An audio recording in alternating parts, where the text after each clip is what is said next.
যোৱা 6 তাৰিখত ৰতিয়াদহৰ পৰা এগৰাকী মুছলমান ছোৱালীক পলুৱাই লৈ যায় এজন হিন্দু ল'ৰাই। সুশান্ত ৰায় নামৰ ল'ৰাজনে এই জঘন্য ঘটনা সংঘটিত কৰিছে। এই ঘটনাটোক লৈ অঞ্চলজুৰি সৃষ্টি হৈছে তীব্ৰ চাঞ্চল্যৰ।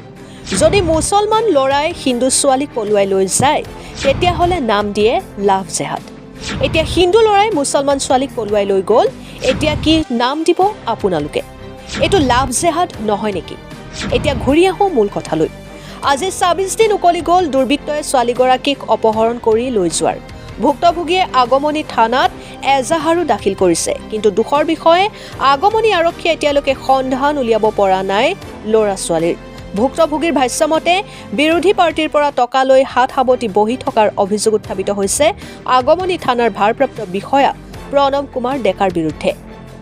আৰু ছোৱালীগৰাকীৰ পিতৃ দুখীয়া হোৱাৰ কাৰণে কোনো দল সংগঠনে আগবাঢ়ি অহা নাই বুলি ভুক্তভোগীয়ে কেমেৰাৰ সন্মুখত জনায়। লগতে SP গোলকগঞ্জ সমষ্টিৰ প্ৰাক্তন বিধায়ক অশ্বিনী কুমাৰ ৰায় চৰকাৰৰ ওচৰত সহায় বিচাৰি গৈছিল, কিন্তু দুখীয়া হোৱাৰ কাৰণে কোনো এজন লোকে সহায় কৰা নাই বুলি অভিযোগ উত্থাপন কৰিছে।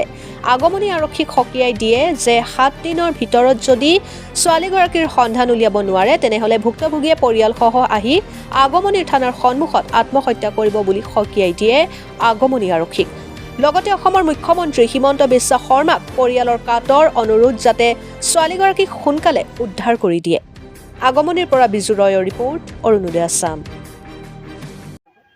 সেদিনকাৰ ঘটনাটো 6 তাৰিখে এই সুশন্য নামেৰ ল'ৰাজন আৰু তাৰ সংগত 3-4জন ল'ৰা লৈ মোৰ ছোৱালীজনক কিডনেপ কৰি লৈ গৈছে।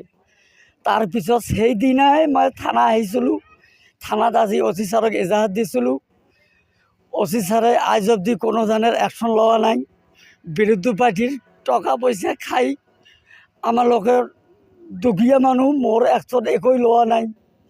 OC ছাৰে যেদিনে আহিও সেদিনে মোক কয় যে আৰু 2 দিনমান পিছত হ'ব, 2 দিনমান পিছত আহিব, 2 দিনমান পিছত আহিব। আজি কৰি আৰু 20 দিনমান হৈ গ'ল। মোৰ ছোৱালীজনক এতিয়াও লগ পোৱা নাই। মই OC ছাৰক আবেদন কৰিছোঁ যে মোৰ ছোৱালীজনক এবাৰ মই মুখখন চাবলৈ চেষ্টা কৰি আছোঁ, আৰু আপোনালোকে চেষ্টা কৰি আছে।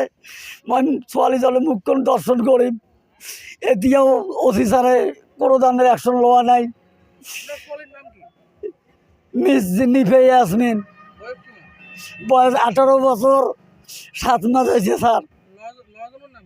ল'ৰাজনৰ নাম সুশান্ত ৰায়, বয়স 25-26 মান হ'ব। ঘর রতিদেহ পারওয়ান, ছেলেটার ঘর। এই 2 কিলোমিটার মান হ'ব স্যার, 2 কিলোমিটার হ'ব। মই এইটো বিচাৰোঁ যে হেমন্ত বিশ্ব শৰ্মা CM সাহেবক মই অনুৰোধ কৰিলোঁ আৰু ভৰি ধৰি কৰোঁ যে মোৰ ছোৱালীজনক যত সোনকালে মোৰ ছোৱালীজনক যদি লগ কৰি যায় এইটো সমাধান কৰি দিলে মই খুব ভাল হয়। আগমনী থানা OC ছাৰে একোই একশ্যন লোৱা নাই। মই গৰীব দুখীয়া মানুহ দেখি টকা পইচা নদোৱাৰ কাৰণে বোধহয় একশ্যন লোৱা নাই। এইটোতো মই মনোভাৱ কৰিম। আৰু 1100 পাতি KRSS বজৰুদ্দিন গৰিয়া মৰিয়া কমপ্লিট সংগঠনৰ ল'ৰাবিলাকো মই ধৰিছিলোঁ। DSP SP DSP সবগুলোৰ কাছে গেছিলোঁ, অশ্বিনী ছাৰৰ লগতো গৈছিলোঁ। একো ধৰণৰ একশ্যন লোৱা নাই। মই দুখীয়া মানুহ বুলি মোৰ এইটোই অপৰাধ। কথা হ'ল যদি আগমনীৰ OC ছাৰ বা আগমনীৰ প্ৰশাসনে যদি 7 দিনৰ ভিতৰত যদি মোৰ ছোৱালীজনৰ কোনো ধৰণৰ যদি সন্ধান যদি না ওলায় তেনেহ'লে মই একদম ফেমিলি লৈ আহি থানাৰ মধ্যে মই সুইচাইড কৰিম। এইটো দায়ী CM সাহেব সৰি, এইটো দায়ী আমাৰ OC ছাৰে আগমনীৰ OC ছাৰে হ'ব।